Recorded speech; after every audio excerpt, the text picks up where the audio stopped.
We're thrilled that Champions League football is back, and we're even more happy that the UCL Betting Blueprint returns for yet another season here on Pinnacle. Gareth Wheeler, Andrew Beasley, Jake Osgathorpe with you to take you through this year's competition. We'll go through the groups, maybe potentially have an outright play or two, and we'll take a look ahead to the first match week in the Champions League. It's the last one, at least in this format. Andrew, are you ready for the group stage to commence?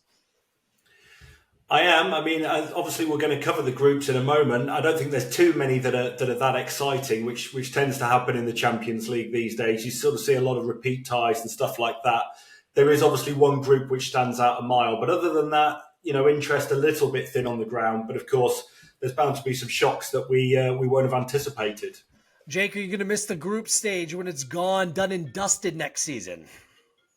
Very torn on that, actually, because last season's group stage was really good. I just think the quality of the overall competition was higher. Some bigger name teams involved. We're missing quite a few of them this time, including Andrew's Liverpool, who haven't made the Champions League, which is probably why he's not so much looking forward to it. But yeah, this season's group stage is, on paper anyway, well, for probably a handful of the groups, is a bit of a formality. I suspect.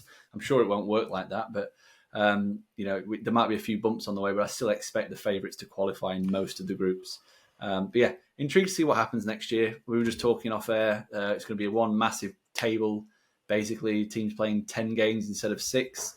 Don't know where that's going to fit into the schedule. Don't know who's going to, where they're going to make room for those extra games. But I guess if it increases the quality, if it gives us more good football, as a watcher, we'll be happy. I'm sure the players are probably a little bit scratching the head. More football. Cheers. I think it's more the managers. For us sitting at home, having more games to bet on and to analyze and look at. I mean, it's all good from my perspective, but I understand the other side of the coin as well. Last year's champions, Manchester City, went on to win the Champions League, but we did see some surprises, and that could potentially play out again this season. Napoli's dream run through the competition in the group stage, in a group with Liverpool and Ajax coming out on top, them making a deep run. The two Milan sides, Inter and AC Milan, going on deep runs as well. So there were some surprises. Atletico Madrid being knocked out in the group stage. Barcelona finding themselves relegated down to the Europa League. So there were still some surprises last season. Juventus, of course, being dumped out at the group stage as well. So we'll see if maybe something similar plays out this time as well. Andrew, you alluded to it. Group F is the one that's got all the buzz, is getting all the attention. PSG, Newcastle, AC Milan, and Borussia Dortmund on Pinnacle. You can take a look at the futures play, the group plays as well. Group F to go on and win the group, PSG at plus 105, Newcastle at plus 237, Milan at plus 465, and Dortmund at plus 521. A group where PSG, probably rightly so, the front runners, the odds-on side to go on and win this group. How do you look at this quote-unquote group of death? And could things be straightforward for PSG, or are there really some twists and turns that really could play out here in this group? Yeah, I think there could be. I think this is incredibly difficult to call. Obviously, Newcastle are sort of the unknown factor in this. They had a really good season last year in the Premier League. Deserved their top 4 finish based on the underlying metrics and stuff like that. But this is obviously a huge step up compared to most of the teams they will have been playing last season. I was looking at the sort of underlying numbers from last season, the expected goal difference per 90. Newcastle actually had the best of these 4 teams at 0.85, but Dortmund 0.82, PSG 0.79. I mean, there's nothing between those. That's a goal every 30 games or something. And then Milan 0.47. Theoretically the weakest based on that, but of course they have the experience of going to the semi-final last season, which probably counts for something. You look at Newcastle, and I could certainly see them getting through this group. I could also see them losing most of the games as well. I mean, it is incredibly difficult to call. I'm confident that PSG will get through. Beyond that, I'm really not sure. Jake? I am staggered that Newcastle are second favourites to win this group. As you'll know from the EPL Insights podcast, I'm a Newcastle fan. I'm a Newcastle believer, but I think this is a big step up for them. So I definitely would like to oppose them. And to be honest, it's a good thing and a bad thing. Obviously, I think the odds are wrong, but that means that we get value elsewhere. That I was just mention it there. AC Milan are an interesting team. They've been really busy this off season, bringing in good young players. Not so much to strengthen the starting 11. A couple of players have come in to strengthen the 11, but just to give them a little bit more depth. So they brought in Christian Pulisic, who, people will say he was rubbish at Chelsea. He had his moments. I think there's a player in there still. He started the season really well, it has to be said. Samuel Chukwueze's come in from Villarreal as well, another winger. Yunus Musa from Valencia. Signing Reinders from the Eredivisie. Loftus-Cheek's gone over there. He's walked into the starting 11. He's looked really good at the start of this season. And they brought in Noah Okafor as well, the striker, to almost the next kind of number 9 for when Olivier Giroud does eventually hang up his boots. So they've got a squad I really like the look of. They've got the experience, as we've said, got to the semi-finals last season. And I guess the best bit of business that they've done is they've kept Rafael Leao at the club. They've signed him to a long-term contract, and he is unplayable at times when he's on his game. I think it was it the first or second leg against Napoli last season in the quarterfinals. He absolutely terrorised them, and there's every chance he does that in this group. To whether it be Kieran Trippier at Newcastle, I'm not expecting much from Dortmund. But yeah, I like the look of Milan, but I think PSG are the bet to win the group at plus 105. The reason being, I know we had this discussion last season at the start, the fact they got a new manager in Galtier, that things were potentially going to change. It wasn't the case because they still had 3 prima donnas basically stood up front, not doing any tracking back, not doing any pressing as a team. This time around, it is completely different. Completely different. 2 of them have gone, Messi and Neymar out the door. Mbappe, from all the saga off-season, has signed a new contract. He has stayed. They're building the team around him. And they've got Luis Enrique, a manager who's got a lot of experience dealing with superstars. He was the manager in charge of Barcelona when they won the Champions League in 2015. He had a front 3 of Messi, Neymar and Suarez. And that was probably one of the most selfless teams you'll ever watch. So if he can bring that kind of stability to this PSG team, who have gone from a Galacticos approach to a much more sensible approach, shall we say, in signing younger, hungry players who are, with a core of French players, bringing in like Colomwani up front. Obviously, Ousmane Dembele is coming as well. So they've got an all-French front line. Marco Asensio on a free transfer looks like a good bit of business for a bit of backup. Brought in Ugarte from Sporting Lisbon, which I think is a really solid signing in midfield, a real destroyer that can potentially break a game for them. So yeah, I like the look of him. And the main thing for me is they've kept Mbappe, who is, if not, he's one of, if not the best player in the world. And he's a difference maker. And I think that he will make a difference in this group. And the way in which they've started this season, they're much more controlled. They don't look as easy to play against PSG. They've not had the easiest of schedules either in Ligue 1, and they've come through it pretty well.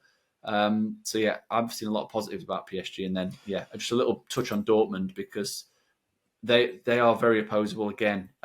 It's a big name, obviously, in German football, in the Champions League, but they've lost Jude Bellingham, who was their best player. Rafael Guerreiro was probably the second best player. He's gone to Bayern Munich. 3 games so far this season. Obviously, we're recording this just at the end of the international break. They've played FC Köln, Bochum and Heidenheim, and they've won just once. 3 teams that will finish in the bottom half of the Bundesliga, and they've won just once. So that shows their current level. So for me, it's PSG and AC Milan is the way I'm looking at this group. Yes. Is at PSG at plus 105, is that a bettable range for you, Andrew? Yeah, I think so. I mean, Jake's made a very good case there. And as I say, they're the sort of team I'm most certain about in this group. So, yeah, I think that's definitely one to go for. Jake, and is that your play? Yeah, that's my play. It's PSG to win the group, plus 105. If there was a qualifier market, I would also be backing Milan to qualify because they would also be a plus number, given that Newcastle are the second favourites. But at the moment, Pinnacle don't have that up. It just seems outrageous that PSG have a difficult group. Messi, Neymar, Verratti, among others. There's been considerable change in this side. The manager's gone, Luis Enrique now in charge, but now is the time to go with PSG. I fully understand what you're saying. I'm staying away from this group altogether, gentlemen. I just don't have that trust in how quickly it may come together. I wouldn't put it past Dortmund figuring things out and getting on a run of form. Newcastle, an ultimate X factor. Going to St. James's Park is not going to be easy for any of these sides. I think that there is some qualitative advantage for AC Milan playing Newcastle first at home. I think that's a good fixture that if they can get off to a good start, Newcastle, a little bit of a wobble to start the season, playing some tough teams, a tough schedule. Oftentimes the way that the games fall matter. And I do think that AC Milan to come out of this group is a decent play as well. But in terms of group winner, that's something that, Jake, for me, I just avoid. Yeah, no, and that's understandable. The other things I forgot to mention, obviously, PSG, their transfer business didn't stop at Ousmane Dembele and Colomwani. They've actually bought Gonzalo Ramos, who scored loads of goals for Benfica. They brought Lucas Hernandez in from Bayern Munich, who will be playing that kind of tight left back, which he played for France during their World Cup run. And they brought in Milan Skriniar from Inter Milan, who obviously got to the Champions League final last year. So they've strengthened pretty much across the field. They obviously got rid of Neymar for a decent fee. I think Messi went on a free transfer in the end, but they've spent that money well. Newcastle, the other thing the stat that I really kind of want to look at is that they are untested at this level. Like obviously we know they've not been in the Champions League for years. They were really good against teams in the Premier League last season who finished 8th and below. So outside the top 7, they won 16, drew 10. They didn't lose to any of them. But against the teams above them, they did struggle. So the better teams, they went 3, 4, and 5. So they won 3, drew 4, lost 5 against the better teams in the Premier League.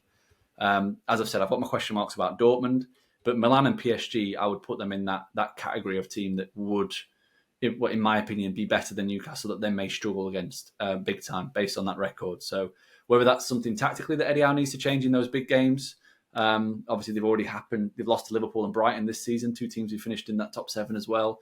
So, there's too many question marks for me about Newcastle. And like I said at the start, Newcastle's price means that we've got inflated prices about everyone else, because I would back PSG down to probably minus 120. I think that should be that strong a favourite. At the same time, I would say that Newcastle, for me, Andrew, probably is the best midfield in this group. That's my one question about PSG's Zaire Emery. He's only 17. He started the last game for PSG. We'll see what that midfield makeup looks like. Ugarte, Vitinha.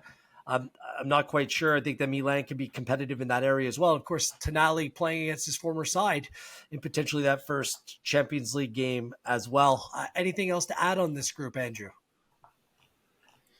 No, not particularly. I mean, I think I've sided more with you than Jake possibly on Dortmund having more of a chance. It's interesting they've got Newcastle in the sort of double header in the middle of the group. That might go a long way to determining if either of those teams can make it. As you say, how the fixtures fall plays a huge part. But no, I think it sounds like Jake and I are in agreement in PSG, certainly. Jake, any other groups that catch the eye? Obviously, none of them are as sexy as Group F, the group of death, we all like to call it. Any other groups catch your eye in terms of maybe a place where there might be some value? You're expecting it to be competitive. I'll let you take it away. Yeah, there's a couple. I'll start with Group D, because I think Group D is the closest in terms of quality between the teams, which is basically how the bookmakers have priced it. The favourite for the group's Inter Milan at minus 111. I think Inter are a bet, even though they're the favourite at minus 111.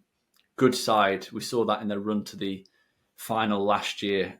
They've lost a couple of players. Obviously, Lukaku's no longer there. Skriniar's no longer there. But they brought in Marcus Thuram, who I think is a very good signing. He started really well. His link up with Lautaro Martinez looks really solid through the first 3 games in Serie A. They've won all 3 as well. They're yet to concede, scoring abundance of goals. And, obviously Onana's left, but they brought in Jan Sommer, who I think is a decent stopgap at the very least. I don't think he'll be there for the long term. Benjamin Pavard comes in at centre-half instead of Skriniar, and they've generally added a bit more depth. So Juan Cuadrado's come in to provide some cover at right wing-back for Denzel Dumfries, which was an area they struggled with last year. If you remember, Matteo Darmian had to play out there a few times, which is not exactly the attack-minded wing-back you would like to see. And they brought in, do you remember Alexis Sanchez? I do. He's back at Inter Milan. He actually scored 14 goals and registered 3 assists for Marseille last season. They brought him back on a free transfer for a bit of backup in attack. And do you remember Marko Arnautovic? Yes, I do. And he's leading the line. He's the new Dzeko. Back.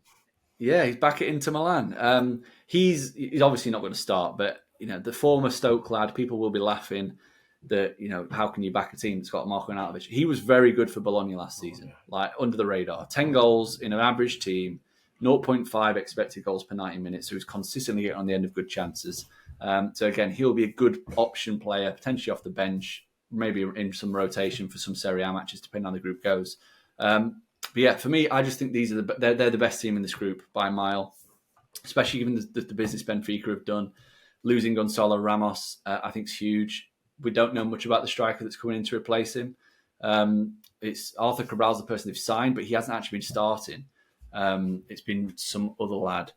I forget his name, but generally they recycle players really well at Benfica, and I do trust them to do that. I just think that the way in which Inter Milan handled them over 2 legs last season showed the kind of, it was almost like the master versus the apprentice. It was a bit of an old man in kind of experienced doing over 2 legs. Like the youthful exuberance of Benfica, the all-out attacking nature of them really was picked apart by a very astute Inter team. And I do expect the same. Sociedad and Salzburg, I personally think they'll be fighting for 3rd place. Sociedad, obviously, they've got no David Silva for the entire season, which is a big blow for them. And Salzburg generally struggle at this level. They've got out the group stage once in their entire history. So I liked Inter at -111. I thought that's a bet. Yet this Benfica side, they do have a player, you've probably heard of him, Angel Di Maria has come into the side. He can still play a little bit, and they've been starting up for it's not just Cabral, it's been Musa as well. They replenish better than most, this Benfica side, and they did go on and win a group featuring PSG and Juventus last time around. It seems like they're just built for this competition. To win the group on Pinnacle, +217, Sociedad at +503, Salzburg at +805. Are you aligned with Jake here, Andrew, that Inter should be considered the standout of this group, or is there room for a Benfica or even a Sociedad, a team that won a group in the Europa League last season that featured Manchester United, to come on and potentially make some noise? Well, I think Inter probably to win the group. As we've said, we don't have the to qualify odds at this point, but I was possibly intrigued by Sociedad to qualify ahead of Benfica after they finished 4th in the Liga last season. And as you say, they won 5 out of 6 in their Europa League group last season, including at Old Trafford. And I think they've definitely got a chance. As Jake said, Benfica have lost their best forward. Sociedad brought in Andre Silva on loan. I mean, he scored 29 goals in 34 games for Frankfurt a couple of years ago. Didn't work out for him at Leipzig, but obviously, he's had quality in the past and he's sort of proven that. So, I think Sociedad definitely in the battle to qualify, but I agree with Jake. I think it's Inter for 1st place. Okay. Andrew, another group for you that stands out? That's a good question. I think Group E is an interesting one because I think that could be quite close as well. I'm sort of excluding Celtic from that. Brendan Rodgers doesn't have a great record in the competition. Two wins from 18 games in the Champions League for Brendan Rodgers. He just doesn't seem to have the knack for sort of European football. But I think that the battle between the other 3 teams could be really quite interesting. Lazio host Atletico in the first week as well. If they were to get a result, I think most people might expect Atletico to top the group, but they've had their struggles recently in the competition relatively, and I'd say Lazio could win that first game. We also know from last season, Lazio played Feyenoord in the Europa League, won 4-2 at home. I think they lost 1-0 away. Feyenoord actually went further though. They went as far as the quarterfinals and only went out in extra time to Roma. So I'm sort of wondering if Feyenoord could be a decent bet to qualify. Again, we don't have the odds, but that's one that I'd definitely be thinking about once they're available. I think this is my favorite bet of the group stage. Lazio to win Group E at +250. They did very well in Serie A last season. They've already beat Napoli away from home 2-1 this season. Um, the signing of Kamada on a free, it's just I can't believe that he wasn't a hotter commodity in terms of the open market. I mean, what a pickup for Lazio. I think that this team can go on and win the group. I just don't think this Atleti side is the side that we've seen in recent years. We saw that little bit of a slide, especially in the Champions League last year. I'm just not sure how strong they are, and Lazio could be the best team in this group. And at plus 250, that's a number that I will be getting behind on Pinnacle. Jake, what are your thoughts? I couldn't disagree more. Perfect. I really couldn't. I think Atletico Madrid are a bet at minus 155. I really do. Wow. I think, well, just for some stats and some context, yes, they were poor in the Champions League last season, but they were also poor in the Liga before the World Cup break. After the World Cup break, they picked up the most points in the Liga. They racked up the second most expected points and the second most expected goals for per game at 1.99. So literally, it was a season of two halves for Atletico Madrid, and they've started this season the way in which they finished last season in terms of results, underlying data. They've won.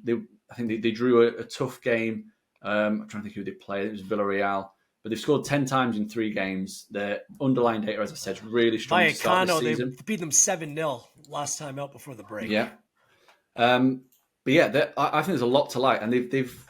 Last season, they lost quite a few players to injuries, especially forwards. And this time around, they've got, I think, enough firepower to be able to make light work of this group. And the reason I'm not sold on Lazio is I did an article on site for the Champions League group bet, and I nearly put them in as a to qualify bet.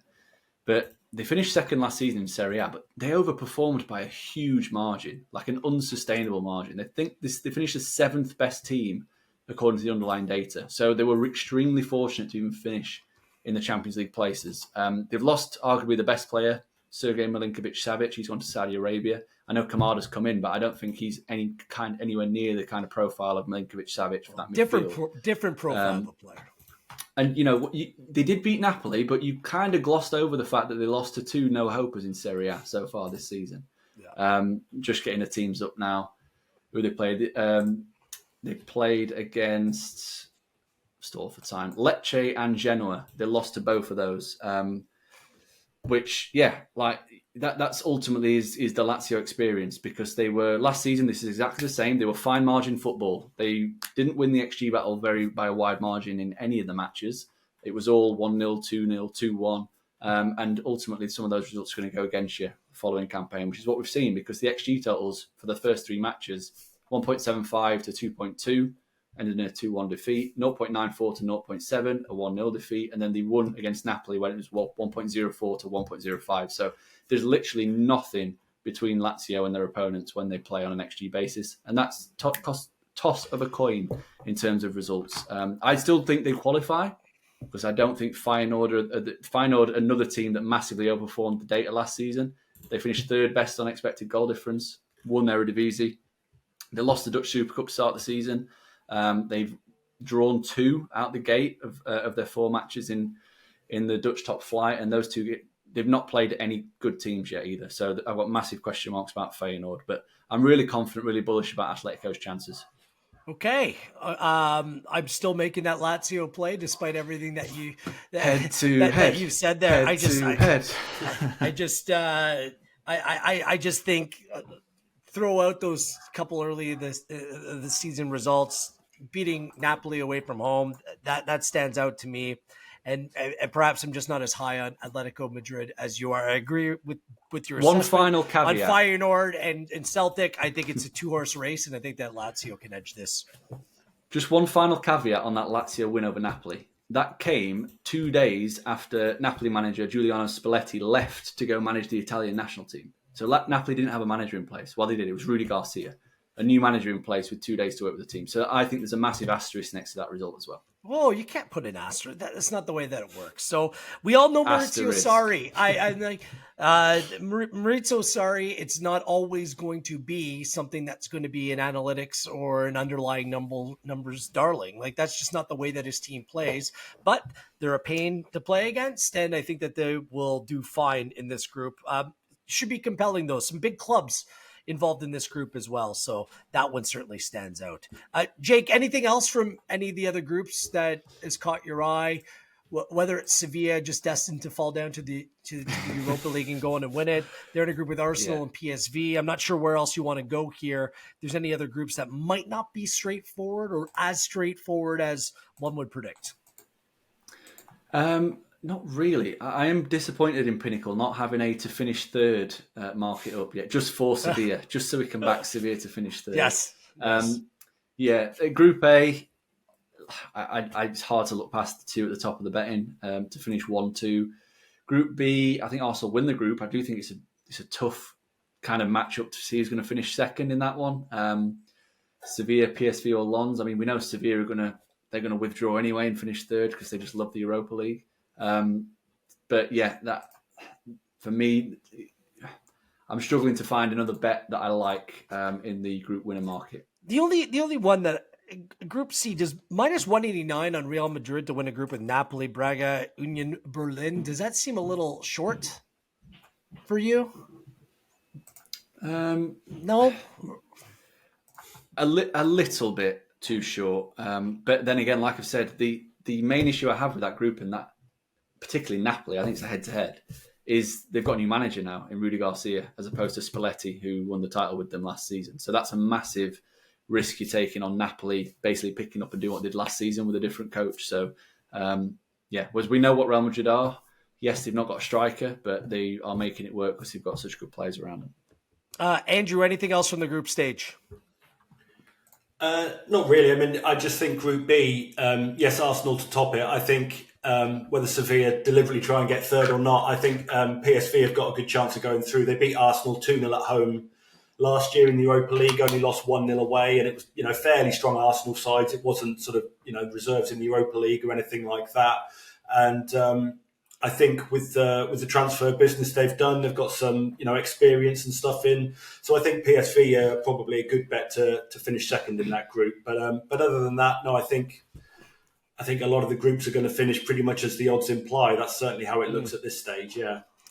I was hoping and praying that Manchester United would have a bigger number than +217. Final game of the group stage at home against Bayern Munich. It's going to be fantastic at Old Trafford at +217. I just can't do it. Galatasaray, by the way, +1318. Copenhagen +3596. So two considerable favorites in Group A. Bayern Munich, United. It should be really special over the course of the group stage as well. Galatasaray are, if you look at their team on paper, you probably would fancy them to. You could fancy them to some good players. Yeah, they've gone all out, shall we say? They've got Wilfried Zaha, Dries Mertens, Mauro Icardi, Lucas Torreira, the former Arsenal central midfielder. I think Davinson Sanchez and Tanguy Ndombele have both rocked up there as well. So on paper, there's a team there that could maybe cause a few problems, but when it comes to the Turkish clubs in Europe, it very rarely works. Right. Bayern Munich simply don't lose in the group stage. Like they don't lose. So betting against them, it's a fool's game to bet against them not winning Group A. What about the outright market, gentlemen? The title holders, Manchester City at +201, Bayern Munich +502, Real Madrid +724, then Arsenal, Barcelona, PSG, and Manchester United then following the odds on Pinnacle. Andrew, anything in terms of the outright market that stands out for you? Not massively. I mean, I think Manchester City are obviously, I think they're basically streets ahead of everybody else. So I'm not sure if you can really go against them with any of the other teams. I mean, when you look at the a lot of sort of recent semi-finalists, let's say, from the competition aren't even in the group stage. Liverpool, as we've touched on, and Chelsea and stuff like that are winners fairly recently. They're not in it at all either. So Man City have got a pedigree that only Real Madrid can probably match. So I think if I was going to go anywhere else at this point, it would probably be with Real Madrid. But when you look at sort of rating the teams, I mean, if you use the Elo system, I mean, Manchester City are so far ahead of everybody else. Like normally the team who is leading the Elo rankings is sort of 30 to 50 points ahead of the next best team. Well, Manchester City are 131 points ahead of the next best team, and the next best team is Liverpool, who aren't even in it. So they're so far ahead of everybody else that I think it becomes difficult to make a strong case at this point for any other team. Now, obviously, things can change. We always say it in the first Champions League podcast. It's a long time until the knockout phase gets underway, but clearly Manchester City are still going to be as good then as they are now, you would think. Can anyone close the gap that much? I'm not sure they can. Jake, do you agree with that? Because I agree with what Andrew had to say. A lot of that, if I was to make a play on anyone, it would probably be Real Madrid at plus 724. But is there enough there to give you any confidence to go on and make that play? No, I was also looking at Real Madrid, but the main thing that puts me off is the fact that they don't have a striker. They're effectively playing Jude Bellingham as almost like not quite a false nine, but the top of a diamond to kind of fill that void. And he's doing a great job. He's scoring goals. But when he gets deeper in the competition, I think that not having Benzema there or any half-decent striker will be an issue. And at that number, that does put me off. You're talking Joselu, who was also a former Stoke player, who is the second-choice striker to play for Real Madrid. He may even start, depending on how Vinicius Junior's injury recovery is coming, because that might force his hand to play Rodrigo out one side and another winger out the other. So, yeah, that's my major concern with Real Madrid. There's every chance, as Andrew said, that they go into the market in January, buy a striker. Every chance that happens if they're in a position where they feel like they're in a real tight title battle with Barca, and that might push them over the edge. So, yeah, they for that reason, I don't think I'd be parting with my money to back Real Madrid, even with all the heritage. On the flip side, you've got Bayern Munich at plus 502, who have just signed probably the second best striker in the world, Harry Kane. It's still early days in the Thomas Tuchel reign. There's always the question mark about Bayern Munich defensively. I would have felt much more confident about taking them at this price if João Palhinha deal would have gone over the line, because they would have had a proper solid base in that midfield then to kind of let everyone else just go and do the thing. So there's still that question mark there. Arsenal, too short. Simply too short. Barcelona were the interesting one for me at plus 1397, so just under plus 1400. They've got a striker that's proven at this level. They've got a really deep squad as well now. João Cancelo's come in. They've got João Felix as well. Obviously, Lamine Yamal's been getting a lot of rave reviews, the young guy from La Masia. Gundogan is in the midfield now alongside Frankie de Jong, Gavi, Pedri. They've got the young left-back Balde. It's just a case of, can Xavi get all those pieces to fit together? And I still don't think he knows his best team. So that would be my question mark about them. If he figures out what his best team is, they will be dangerous, because I think they've got the capacity to go deep in the competition. And they've got an easy group, which is always something we want to look at this stage of the campaign. You want to get a team that's kind of, you expect to get out of the group. And yeah, the other one I like the look of was Atletico. For the reasons I said before, I think they're performing in a really, really strong manner. They had a dip at the back end of 21-22 into the start of 22-23, but they're well out of that now, and they're trending to be a team that can compete for the La Liga title. If they can do that, then they can compete at this level as well. Yeah. The only other side I wanted to mention was AC Milan at plus 3278. It's that group. It's burned me before. I fancied Barcelona last year in the Champions League. They were the third best of three in their group, ended up going down. It's just a little bit of a difficult proposition when you have a group where there are those unknown variables. So, but I do like AC Milan's chances to do something in this term if they can get out of their group. And at that point, it remains an F. Shall we look at on the same lines there? So I was just going to say on the same lines that PSG's price looks quite big as well at plus 1400. If they were in an easier group, they would be probably plus 850 maybe. But because they're in a tougher group, then you get an inflated price. And if they are what I think they are, then they will again surprise quite a few people this season. I was a little bit surprised that Arsenal had shorter odds in Barcelona, to be honest with you. That caught me by surprise. But obviously, the hype train. The public are backing Arsenal, and they got off to a decent start to the season. I'm just not one of those, but there you go. I'm surprised you're not doing this recording with the I Fade Arsenal t-shirt on. It's in the wash right now. It's in the wash. All right. I'll bring it out. Bring it out next week. It's right next to the I Fade Newcastle shirt as well. That's somewhere in the bin as well. Game week 1 or match week 1. The slate of games, Andrew. Is there a game that you like, a play that you like in terms of the first match week? I mean, in terms of games that I like, I mean, I think Bayern against Man United is probably the game of the week, isn't it? I think that's the most interesting one. But whether there's a play to be had, I'm not sure. I would expect quite a few goals in there. It's over 3.25. The line is set at currently at plus 100. That is a high line, but I'm not sure. It wouldn't surprise me if that happened. I mean, obviously, we know Ten Hag's United have tend to struggle away from home against tough teams. They've obviously had some bad luck in some of those games, but I could easily see there being over 3.25 goals in that game potentially, or at least 3. So you wouldn't take a huge hit necessarily. But I think that's probably the best game, isn't it? I mean, is there any others that particularly stand out, do you think?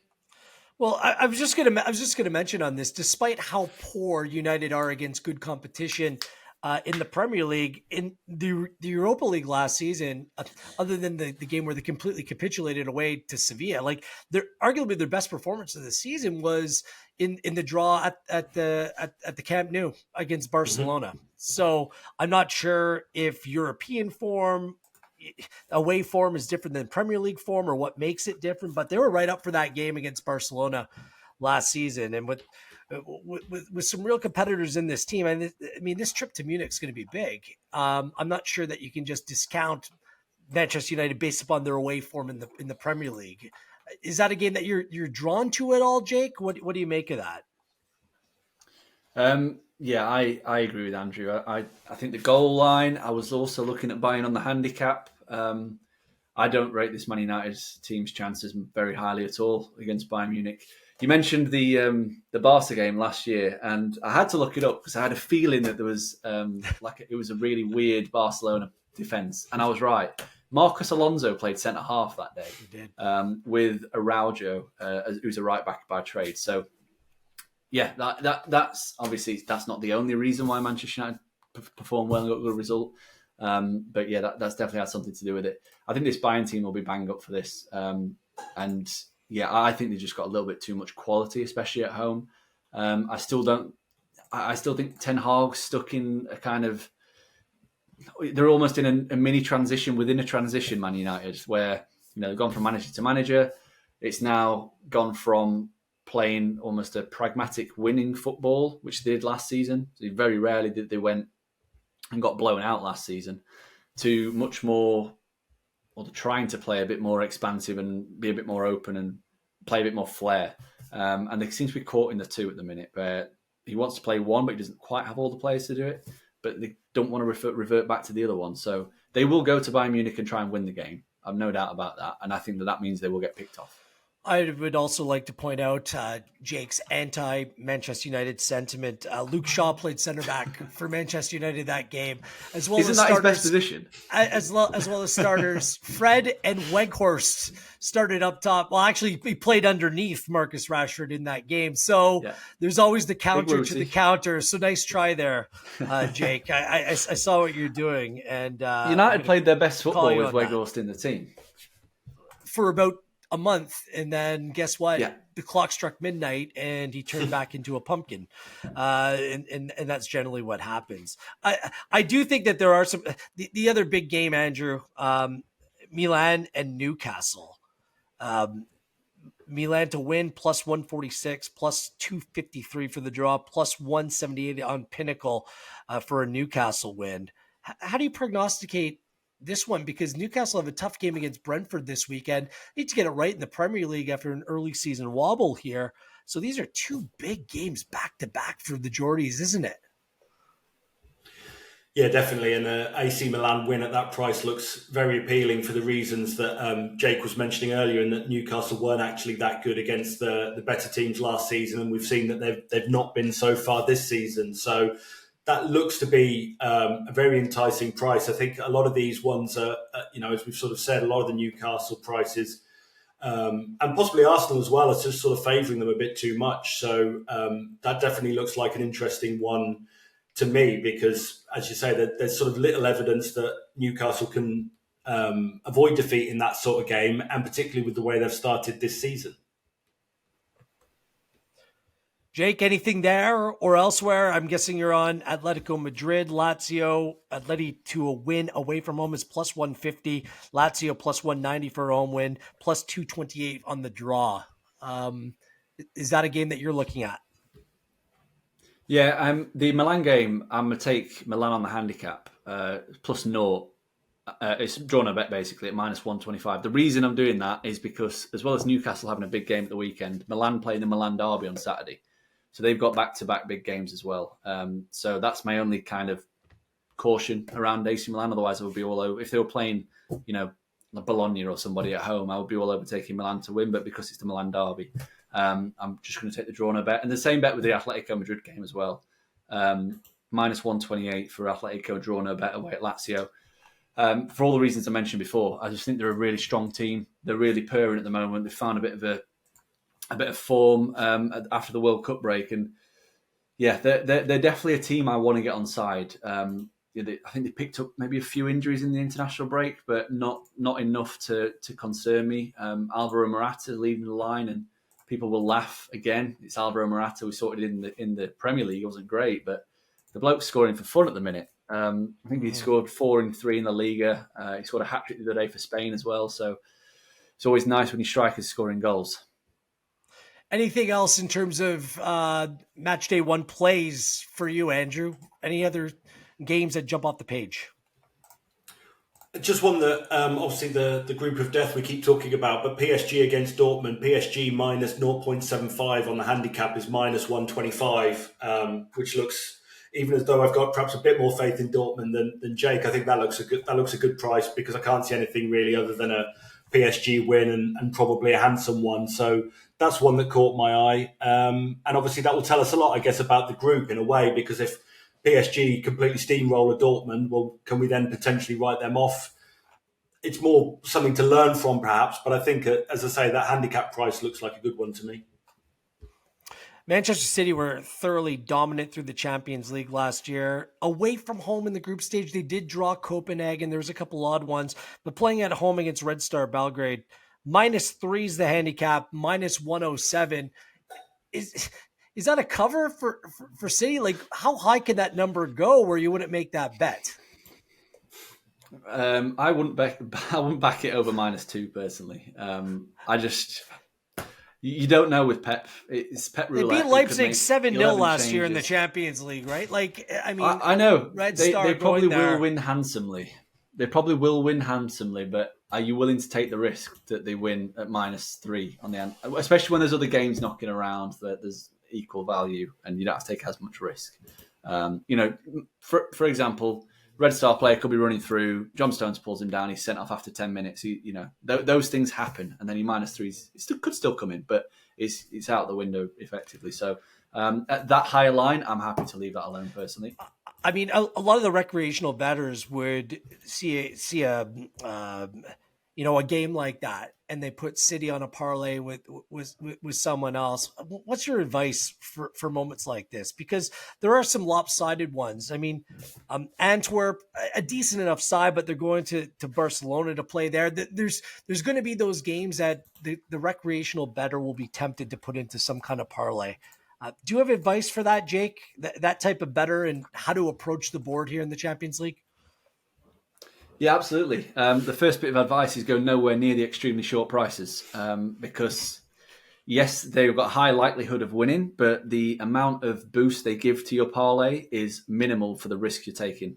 So, for example, if you put Barcelona and Man City into a double, Man City are adding literally about 0.5% to your overall parlay, whereas the chance, the risk of taking that on is extremely high compared to the reward. So Personally, I avoid those extreme short prices. Barcelona maybe because they're at a minus 574. It's a much bigger price compared to the minus 2,000 and something that City are. But yeah, definitely would look at putting a couple together. So I definitely would throw Bayern in a parlay. I think that's for me. You're not even needing a handicap if you go in there. Bayern. I'd also potentially look at Benfica as well at minus 249 to beat at home to Salzburg. They were excellent at home in the Champions League last season. Like Andrew said, PSV got good results against Arsenal last time, so I probably would avoid those at a short price. Galatasaray, I don't really know what to make of them, so I'd leave them alone. Real Madrid would probably enter my parlay at minus 270 against Union Berlin. Union Berlin are a very functional team. It's a fairy tale story, really. I think back in 2006, they were playing the 5th division of German football, and now they're in the Champions League. It's absolutely remarkable. But they've got to this stage by playing their home matches football. are going to be something else in this group stage. Just a bit. There'll be all the banners, the fireworks, the flares. Yes. That's what I was going to ask you, Andrew. Just, those are some good ideas to parlay. What about home versus away in the Champions League? There's some home sides in this, like Sevilla's atmosphere is renowned. They play long in their first game. Another side that's a newcomer to the Champions League, Sevilla, have got off to a nightmare start to the season, but they're renowned for their tournament football, and they're minus 110 to beat this. How do you look at games like that? Is there a decided team or certain teams that are decidedly that much better at home in this competition versus away? And how do you approach the board for teams in games like that? Yeah, Sevilla at minus 110. I was just sort of mulling that over while Jake was talking. I was thinking if you come to me for another one, that might be one of my suggestions. I mean, my general thing with this with that sort of game, if we take that as an example, I think it's just really difficult to call. So, my thing with this, particularly at this stage of the Champions League, probably have a couple of plays, but nothing too serious or too heavy because there's just so many sort of factors to take into consideration. We can talk about how well teams started the season, but it's 3 or 4 games, so much sort of room for variation and stuff like that. So my overwhelming sort of advice at this stage of the group stage is just, be cautious and, don't go too mad on anything. Like Jay said, some of these prices are so short and, you think they're all going to win. One of them will almost certainly let you down somewhere. It's just the way that it goes. So games like that, Sevilla against Lens, I think Sevilla at 110 is a good price, but I'd be putting small plays on at this point. Well, one other play for me that hasn't been mentioned, Napoli away from home, minus 121, I know they have a new manager, but still Osimhen remains a core group of really good players playing at Braga, a team that you're not expecting much in the Champions League at minus 121 away from home in that opening game. I think there's some decent value on a Napoli play here. Don't sleep on them. There's still some really good players in that side, Jake. Absolutely, yeah. The squad is effectively the same as last season. It's just how much that manager change will affect things because Spalletti really got them playing, didn't he? They were absolutely fantastic in the Champions League up until the quarterfinals, coasted to the Serie A title, playing some electric football. It's just, having him gone, how much that, how much of a downgrade. I personally see it as a downgrade. How much of a downgrade is the question. I've got one other play as well, which is a big number. PSG to win to 0 against Dortmund at plus 218.